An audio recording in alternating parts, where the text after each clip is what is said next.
Hey there! I'd like to show you some examples of some of the earliest Swiss Army knives. More specifically, some of the earliest Victorinox officers' knives.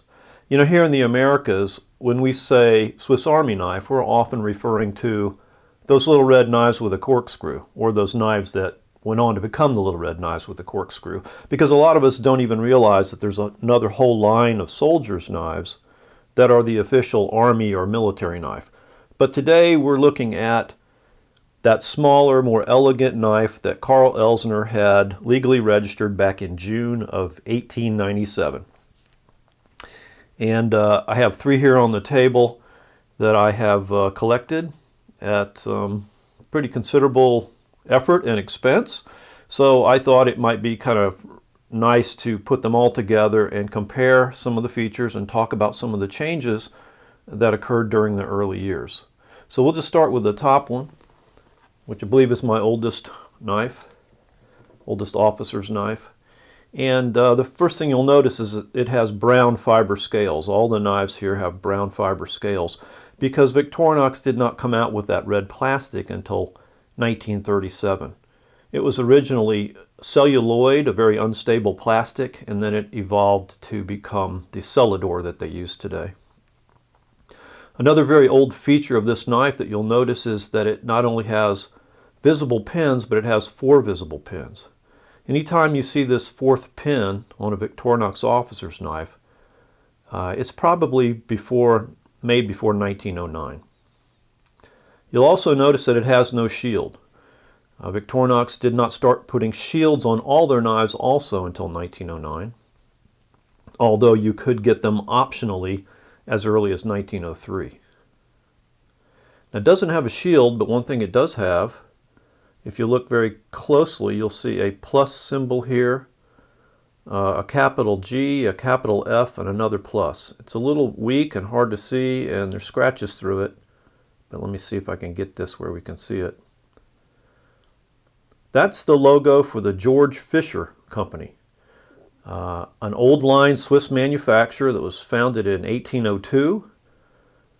They're still headquartered in Switzerland. Now they're a global worldwide company. They've got thousands of employees and billions of dollars in annual sales. But to this day, their corporate logo looks exactly like that.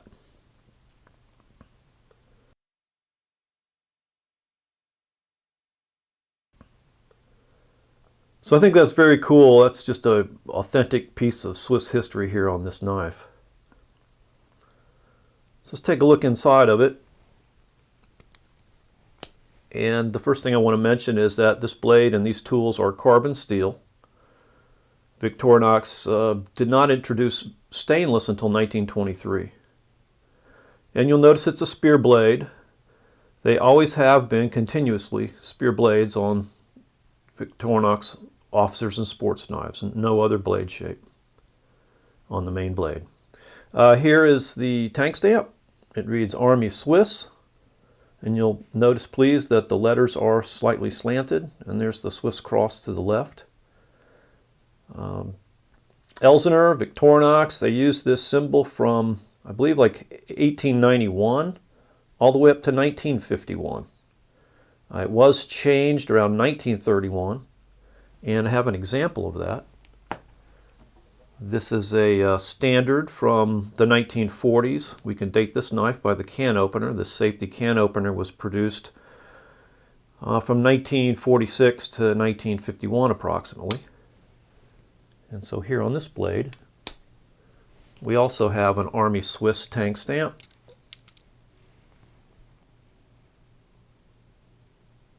But you can see that it looks different. Now the letters are straight up and down. They may be a little bigger. Certainly the Swiss cross there is a little larger.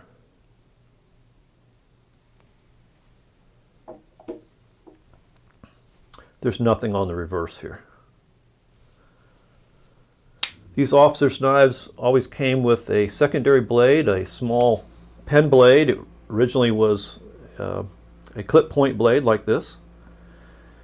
They were called pen blades because you would use them to sharpen your ink quill. And sometimes they were called erasing blades because if you made a mistake, back then there was no whiteout, so you would use this blade to scrape the ink off the page. Very interesting. They all had a screwdriver, but originally they had no cap lifter. The crown cork seal was not in widespread use at this time. Most bottles were still corked, so the corkscrew was much more important. Now here's the original style can opener. I've debated this with some people, but this was originally intended to be used by plunging it into the side of the can near the top, holding it in a horizontal fashion and working your way around like this.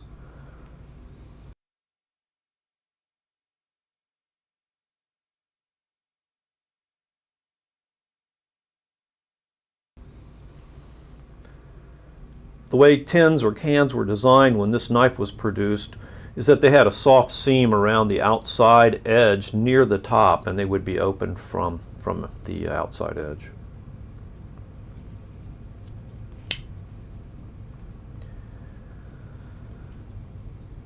Here is the corkscrew. One thing I want to mention here is you'll notice it does not have a groove or a flute. You know, today when we think of vintage Swiss Army knives, or we think of grooved corkscrews, but they originally started off without them. They all came with this awl, or punch. I wouldn't call it a reamer because it really doesn't have a sharpened edge. It's three sides with a curved side. It's very pointy. They kept this tool like this until about 1961. And I want you to notice the liners. These very first officers' knives could come with brass liners and pins, or what I've read, nickel-silver liners and pins. But this does not look much like the nickel-silver that I have on some of my other old officers' knives. Let's go back to this standard from the 40s. And just look at the difference in the finish and the color and the thickness. So if these are nickel silver, they were some different composition, maybe with a lower zinc or copper content. You know, they could be aluminum. Aluminum was in existence at the time. It wasn't widely used. It was used kind of for small luxury items. It was considered a specialty metal. But I know Winger was using it very early on, so it's possible that they could have started with some form of aluminum. But I just don't know. I don't know what that metal is.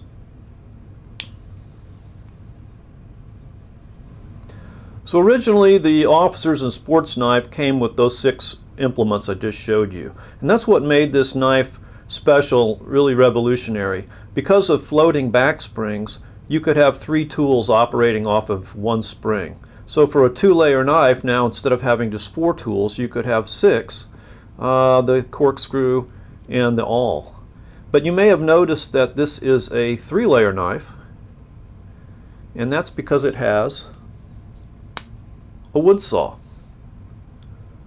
In 1902, some new tools were introduced, namely a wood saw, scissors, tweezers, and a toothpick, which was ivory at the time.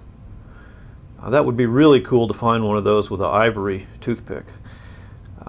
That's not stated here in this book, The Knife and Its History, that Victorinox put out on its 100th anniversary in 1984.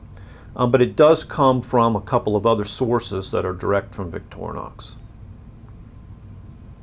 So we can date this knife 1902 forward.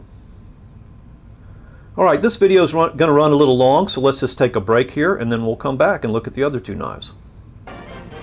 And now, before the next show starts, let's enjoy an intermission. You'll find our snack bar chock full of good things to eat and drink. Tasty, tempting hot dogs, thirst-quenching soft drinks, fresh, crunchy popcorn, a complete assortment of delicious candy, and a full line of cigarettes. You've plenty of time, so visit the snack bar now. A tasty treat will double your enjoyment of the show. For your convenience, we shall keep you informed of the remaining intermission time. 3 minutes before the next show starts. 3 minutes my ass. Grab those cigarettes and get back to your seat, because I've got two other really cool old Swiss Army knives to show you. All right, so this next one, you'll notice also has brown fiber scales and 4 pins, so it's before 1909. But now there's a couple of interesting features. You've got a shield and a bail. Those were offered as options in 1903, and we know that because in this book are images of the Carl Elsner Messer Fabrik catalog from 1903. And they show the bail and the shield being offered as an option for 0.35 francs, or about 35 cents each. And you'll notice from that image that you could get the shield on any 9-centimeter model, but not the smaller 8-centimeter model. So that tells us that they were making the smaller 8-centimeter knives by 1903. Now this knife is also carbon steel, but when I first got it, I thought it might be stainless. It's just that good. You can see it does have some corrosion on it, but the sheen on this knife is remarkable for a carbon knife from the turn of the 20th century. The tank stamp on this one is Elsner Swiss. That was used from the very beginning of Carl Elsner's company in 1884 up until the early 30s, I believe. And then again, nothing on the back. Now the tool set on this knife is really identical to the tool set on the first one I showed you, so I'm not going to go through that. But I do want to talk about some differences I noticed in the scales. The knife with the optional shield just seems to have a more refined scale. It just seems more precisely machined to me, or produced. You notice it seems to have a more consistent radius and more symmetrical or even cutouts. Some of that could be down to the fact that this knife is just in really pristine condition. But one other little detail I noticed is that the indentation there for you to deploy the corkscrew is a little smaller and a little further into the body of the knife on the one with the optional shield. So just a couple of slight differences there. And then that brings us to this knife. Again, brown fiber, but you'll notice 3 pins now and that standard shield. And so this knife would date from 1909 forward. And here you can compare the two shields and see that there is a difference between the shield that they started making standard in 1909 and the one that was optional back in 1903. It has a thicker outline. So 1909 was the 25th anniversary of Carl Elsner's company. It was their 25th jubilee, and they started putting these shields on all the knives to commemorate that, and also, really more importantly, to protect their brand, because there were a lot of copycat knives coming in from Germany.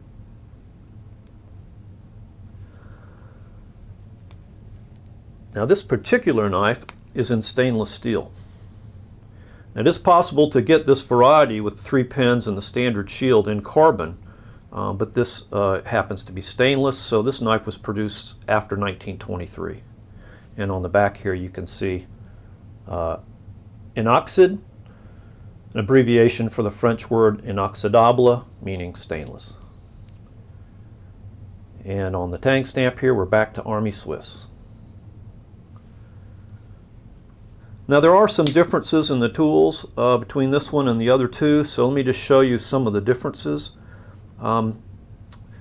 First of all, the can opener.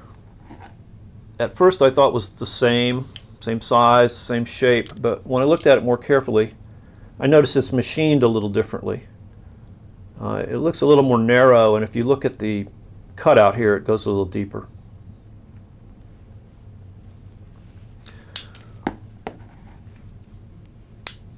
Also, more notably, is the screwdriver is now a very different shape and includes a cap lifter. So that was introduced in the 30s, I would say this knife was probably produced or made shortly before Victorinox came out with the plastic shields in 1937.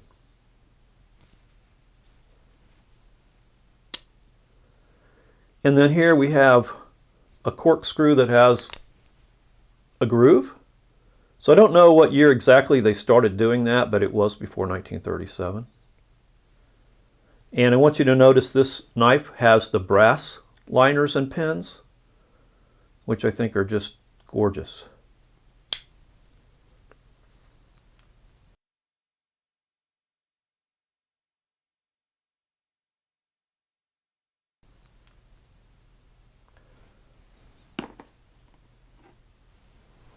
Okay, to summarize, if you come across a vintage Victorinox officer's knife that has brown fiber scales, you have one before 1937.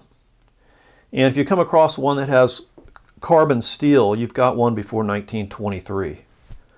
If you come across one that has 4 visible pins, you most likely have one before 1909. If you come across one with no shield, you either have one before 1909 without the optional shield or one before 1903, before they started putting a shield on them at all. And if your knife has some additional tools like a saw, scissors, toothpick, or tweezers, it's 1902 or later. And you also want to look for those very early tang stamps, Elsener Swiss, Army Swiss with the slanted letters. And they also used Victoria with scrolls around the end of it. I believe they used that from 1902 to about 1931. I'll put up an image of that.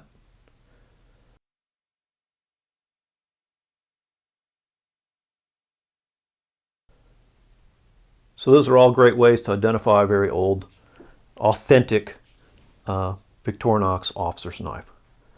Well, I hope you found that informative, and if you collect these old knives, I hope you found that helpful. If you have any comments or questions or additional information to add, that's always welcome. And as always, I appreciate you watching, and have fun collecting.